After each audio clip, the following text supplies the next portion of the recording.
पत्रकार पत्रकार एक ऐसा शब्द है जो समाज का एक आईना होता है। पत्रकार ही है जो भ्रष्टाचार को दिखाता है। पत्रकार ही है जो कमियों को दिखाता है, जिसकी खबरों पर जो है असर भी होता है। और उसका जो है असर का ये होता है कि जो भ्रष्टाचारी होते हैं उनको जेल भी जाना पड़ता है, जो कमियां होती हैं उसको सुधारा भी जाता है। लेकिन पत्रकार को भी धमकी मिलती है और उनको जान से मारने की धमकी मिलती है। और ऐसा ही एक मामला हमारे महाराजगंज में भी मिला हुआ है। जो हमारे एक पत्रकार साथी हैं जिनका नाम अंकित मणि त्रिपाठी हैं, जो यूपी टीवी समाचार के संवाददाता हैं, वो एक मिलरों के द्वारा उनको धमकी मिल रही है। जो ये धान खरीद को लेकर के सिद्धार्थ नगर मिलों को जो है वहाँ पे धान बेचा गया था और 27 करोड़ का लगभग इन्होंने उस भ्रष्टाचार का पर्दाफाश किया था, तथ्यों के आधार पे किया था। उसके बाद मिलरों द्वारा इनको जो है लगातार धमकियां मिल रही हैं व्हाट्सएप पे, सोशल मीडिया के माध्यम से। आइए हम बात करते हैं। आज इन्होंने जिलाधिकारी महोदय को एक पत्र सौंपा है और प्रेस क्लब ऑफ महाराजगंज भी जो है आज इसके साथ वहाँ पे टीम पहुँची हुई थी। हम इनसे जानकारी प्राप्त करते हैं कि कैसे क्या मामला हुआ है। जी जैसे सर, बहुत बहुत सबसे पहले तो आभार आपका कि आपने मुझसे बात की। जी कि भैया, बात ये है कि भ्रष्टाचार एक ऐसा पेड़ है जिस पेड़ से सबको फल चाहिए, ठीक है। और खासकर आजकल भ्रष्टाचारियों की एक बड़ी जमात खड़ी हो गई है। मामला पूरा ये है, सिद्धार्थ नगर में गत वर्षों में टोटल 73 करोड़ का गबन हुआ। 73 करोड़ में 67 करोड़ रुपए जो हैं वो धान खरीद में और 6 करोड़ रुपए गेहूं खरीद में गबन हुआ, जिसमें से 27 करोड़, लगभग 27 करोड़ रुपए का गबन महाराजगंज जिले के 3 मिलरों ने किया। उन 3 मिलरों में पहली मिल जो है वह संस्था गारिक एग्रो मिल है, जो महदेमा फरीदा में है। दूसरी मिल जो है जय माँ दुर्गे ट्रेडर्स, जो सिमरा राजा शिकारपुर बिटौली में है। और तीसरी मिल जो है वो कृष्णा एग्रो करके है, मिल जो है वो पनियरा की है। इन तीनों लोगों ने मिलकर के महाराजगंज के किसानों का पैसा, महाराजगंज के किसानों के धान का, गेहूं का पैसा वह ले जाकर के ट्रांसफर करा दिया पीसीएफ सिद्धार्थ नगर। धान तो बेचा यहाँ पर और पीसीएफ सिद्धार्थ नगर से उनका भुगतान हुआ। अब सोचिए, जिस किसान की अभी बमुश्किल उसने 1,00,000-1.5 लाख का धान बेचा है, उसके खाते में 15 लाख रुपए आ गया। जिस किसान ने बमुश्किल 1,00,000-2 लाख रुपए का भेजा है, उसके खाते में 7 लाख 5 लाख आ गया।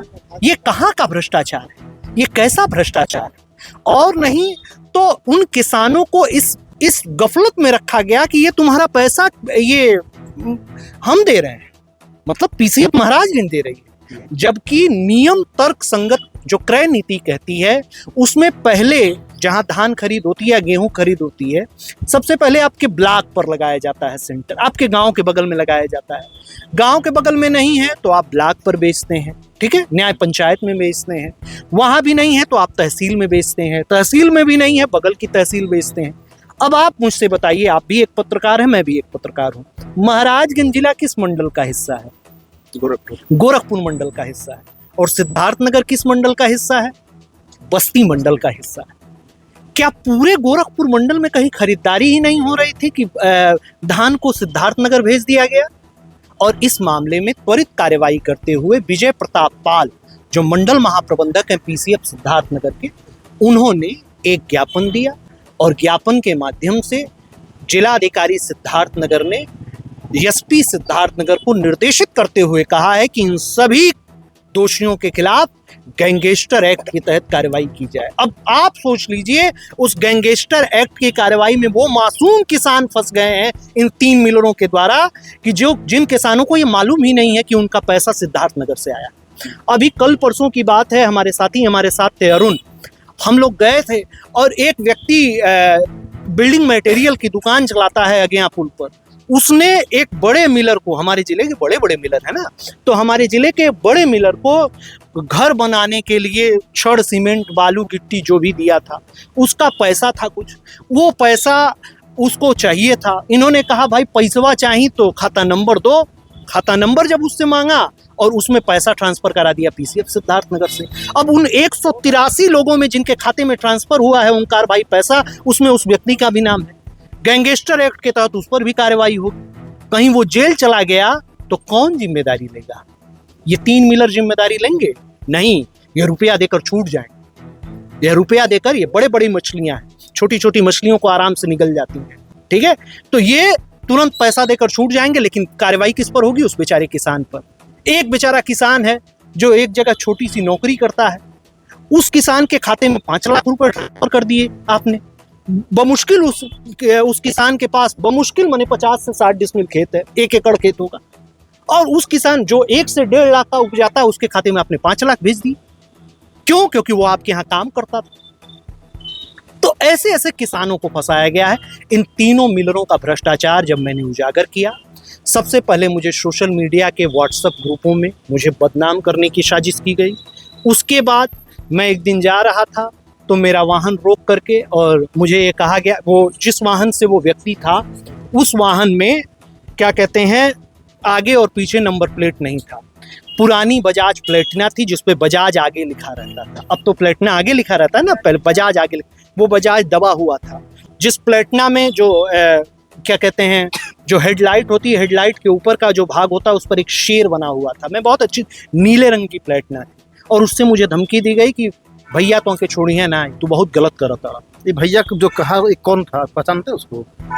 अब रात का समय था, उसने मुंह पर काले रंग का कपड़ा बांध रखा था, तो मैं उतना तो नहीं पहचानता। मैंने आंख देखी, नाक देखी, ठीक है, तो मैं उतना नहीं जानता। रात में 8:30 बजे का समय था। अभी आप जानते होंगे कृष्ण पक्ष चल रहा है। कहाँ पे हुआ ये? मुड़िला चौधरी एक गांव है। मुड़िला चौधरी के पहले एक रामनगर का मोड़ पड़ता है, वहीं पर जो सुनसान एरिया है। नहीं, वहाँ पे आपको ढूंढते हुए चला गया? वहां पर मुझे ढूंढते हुए चले गए। अब सोचिए, फिर व्हाट्सएप पे भी क्या हुआ था? व्हाट्सएप पर भी मुझे बदनाम किया गया कि मैं रुपया मांगता हूं सबसे। आज मैं अगर रुपया मांगता तो ओंकार भाई, क्या मैं इस पोजीशन पर होता? मैं भी फॉर्च्यूनर, डिफेंडर और पता नहीं किस किस गाड़ी से चलता। आप बताइए, एक पत्रकार किस गाड़ी से चलता है? एक मोटरसाइकिल से चलता है, या एक सीनियर जर्नलिस्ट होगा तो मारुति से चलेगा। आपने कभी किसी पत्रकार को फॉर्च्यूनर से चलते देखा है? आपने कभी किसी पत्रकार को डिफेंडर से चलते देखा है? हेलीकॉप्टर से चलते देखा है? तो ऐसे बिजनेसमैन चल रहा है, बिजनेसमैन चल रहे हैं। क्यों? तो ये बात, तो एक पत्रकार जो आईना होता है, उसको धमकियां इस तरह से सरेआम मिल रही है, रात के अंधेरे में धमकियां मिल रही हैं, ये तो पत्रकारों के हित के लिए जो है काफ़ी नुकसानदायक है। और प्रेस क्लब जो है प्रेस क्लब ऑफ महाराज ने आज जो है डीएम साहब को ज्ञापन भी दिया है, आप भी वहाँ पे थे, क्या आश्वासन मिला है? देखिए, प्रेस क्लब ऑफ महाराजगंज का मैं हृदय से आभारी हूँ। आदरणीय अध्यक्ष जी, आदरणीय महामंत्री जी, आदरणीय सभी संरक्षक मंत्रियों का मैं आभारी हूँ। उसके साथ ही साथ मैं जिला कलेक्ट्रेट बार एसोसिएशन का आभारी हूँ, जिन्होंने मुझसे कहा कि आपकी हर भ्रष्टाचार की लड़ाई में हम साथ हैं। मैं किसान यूनियन महाराजगंज का आभारी हूँ, जिन्होंने मुझे समर्थन दिया। और आदरणीय जिलाधिकारी महोदय से अभी हम लोगों ने मुलाकात की है, और जिलाधिकारी महोदय ने कहा है कि आप भ्रष्टाचार के खिलाफ मजबूती से लड़ाई लड़िए, हम आपके साथ कदम से कदम मिला करके साथ खड़े हैं। आपकी सुरक्षा का पूरा आश्वासन जिला महाराजगंज का पूरा ये एसोसिएशन देता है। हमारे साथ एक और भाई है, अरुण कुमार है, इनसे हम बात करते हैं कि पत्रकार जो मतलब लोगों को मदद करता है अपने खबरों के माध्यम से, जो शोषित हैं उनकी आवाज़ बनते हैं, लेकिन पत्रकारों को ही धमकी क्यों दी जाती है? सबसे पहले मैं बहुत बहुत धन्यवाद कहूँगा आपका कि जो आप जो गरीब दुखिया दिन दुखिया लोगों की आवाज़ उठाते हैं और पत्रकारों के साथ खड़े हैं।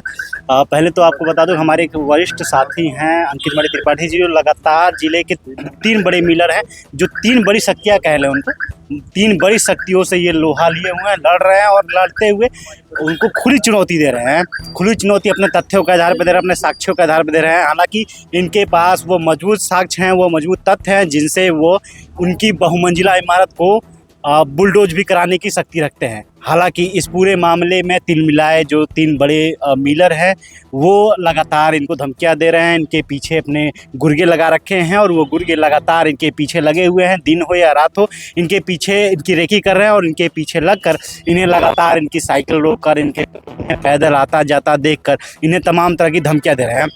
पहली बात, आज प्रेस क्लब ऑफ महाराजगंज के तत्वाधान में पूरी मीडिया टीम, पूरी प्रेस क्लब की टीम, साथ ही साथ किसान यूनियन के तमाम नेतागण, आम जनमानस, इसके साथ ही साथ बार काउंसिल ऑफ महाराजगंज के तमाम अधिवक्तागण, आदरणीय अध्यक्ष जी, आदरणीय महामंत्री जी समेत सभी अधिवक्तागणों ने प्रेस क्लब महाराजगंज, साथ ही साथ अंकित मणि के द्वारा जो भ्रष्टाचार उजागर किया जा रहा है, इस पूरे मामले में समर्थन दिया है, और बार काउंसिल ऑफ महाराजगंज ने यह कहा है कि इस पूरे मामले में जो भी समूह भ्रष्टाचार को उजागर करता है, अधिवक्ता समाज उसके साथ सदैव खड़ा है। आपको बता दें कि पत्रकार के पास खोने के लिए कुछ नहीं होता है।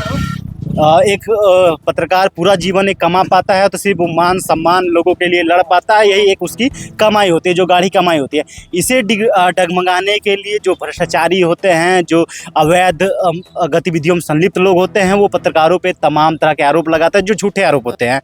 इसके साथ ही जो पत्रकार हैं, महाराज इनके जो पत्रकार हैं उनकी मैं बात करूँगा। महाराज इनके जितने भी पत्रकार हैं बिना साक्ष्य के किसी भी खबर को ना प्रकाशित करते हैं, ना किसी खबर के लिए लड़ते हैं। लेकिन जो खबर प्रकाशित होती है, जिन अधिकारियों पे, जिन कर्मचारियों पे, जिन अवैध गतिविधियों में रहने वाले लोगों पे कार्रवाई होती है, जिन भ्रष्टाचारियों पे कार्रवाई होती है, वो पत्रकारों से खुन्नस खाए रहते हैं, खार खाए रहते हैं और पत्रकार को धमकियाँ दिलवाते हैं, उनकी छवि धूमिल करने का प्रयास करते हैं। सोशल मीडिया के माध्यम से, लोगों के माध्यम से, तमाम अपने गुर्गों के माध्यम से धमकियाँ देते हैं, जिससे पत्रकार का मनोबल टूटे और पत्रकार पत्रकारिता छोड़कर भाग जाए। लेकिन मैं साफ कह देना चाहूँगा कि आप अंकित मणि त्रिपाठी को ज़मींदोज कर दें, लेकिन अंकित मणि त्रिपाठी के बाद एक दोबारा अंकित मणि त्रिपाठी पैदा होगा और पुनः उन्हीं के मामले में आपके जो भ्रष्टाचार हैं उस भ्रष्टाचार को उजागर करेगा और आपको ज़मींदोज करने का प्रयास करेगा। और प्रयास ही नहीं, भरसक ज़मींदोज भी करेगा। आप कितने अंकित मणि त्रिपाठी को मात दे पाएंगे? आप कितने अंकित मणि त्रिपाठी को ज़मींदोज कर पाएंगे? आप कितने अंकित मणि त्रिपाठी को बदनाम कर पाएंगे? जो अंकित मणि त्रिपाठी जी ने बिगुल बजाया है वह बिगुल सकारात्मक है और पूर्ण रूप से साक्ष्य और तथ्यों के आधार पर है। अगर आप में हौसला है तो आप डिबेट कराइए, प्रेस वार्ता करिए और जितने भी आरोप लगाए हैं उन आरोपों को निराकरण, उन आरोपों को जनता के सामने अपनी जवाब दीजिए और आरोपों को खारिज करिए। अगर नहीं खारिज करने की कुवत है तो आप भ्रष्टाचारी हैं। इस बात को कहने में मुझे कोई भी कोताही नहीं है। मैं भी कहूँगा कि आप भ्रष्टाचारी हैं, लापरवाह हैं, अवैध गतिविधियों में संलिप्त हैं और पूरा प्रेस क्लब महाराजगंज कहेगा और महाराजगंज का एक एक पत्रकार साथी कहेगा कि आप भ्रष्टाचारी हैं। आपने किसानों का पैसा डकारा है, उन गरीब मजलूमों का पैसा डकारा है जो किसानी पर निर्भर रहते हैं और किसानी पर निर्भर रहते हुए अपनी मेहनत की कमाई, पसीने की कमाई, उन धान गेहूँ को सींचते हैं और सींचकर अपने उसी कमाई से अपने परिवार का भरण पोषण करते हैं। आप उन पैसों को डकारे हैं जिनका भ्रष्टाचार हमारे पत्रकार साथी अंकित मणि उजागर कर रहे हैं। लेकिन आपको जिस साम दाम दंड भेद चारों तरफ से हमारे पत्रकार साथी को हौसला तोड़ने का प्रयास किया है, आप तोड़ लीजिए। एक अंकित मणि नहीं, हजारों अंकित मणि त्रिपाठी महाराजगंज में है और ये हजारों अंकित मणि त्रिपाठी हजारों की तादाद में आपके भ्रष्टाचार को उजागर करेंगे, आपको जेल की सलाखों के पीछे ढकेलने का प्रयास करेंगे। जी, तो ये सुन रहे थे कि जो हमारे साथ अरुण भाई थे, अंकित भाई थे, ऐसे बहुत से मामले होते हैं जहां पर पत्रकारों को दबाने के लिए, उनकी मनोबल को तोड़ने के लिए, उनकी छवि को धूमिल किया जाता है। उनको वो चाहते हैं कि ये किसी तरह से इस मामले से हट जाए, इस भ्रष्टाचार को उजागर करने से ये किनारे हो जाएं। लेकिन आपको बता दें कि महाराजगंज में जो है प्रेस क्लब ऑफ महाराजगंज के तत्वाधान में आज जो है डीएम साहब को एक पत्र दिया गया है और उस पत्र के माध्यम से उनको बताया गया है कि पत्रकारों के साथ जो धमकियां दी जा रही हैं ये कतई सही नहीं है और ऐसे में कहीं भी अगर ऐसा कोई मामला होता है तो पत्रकार चुप नहीं बैठेगा।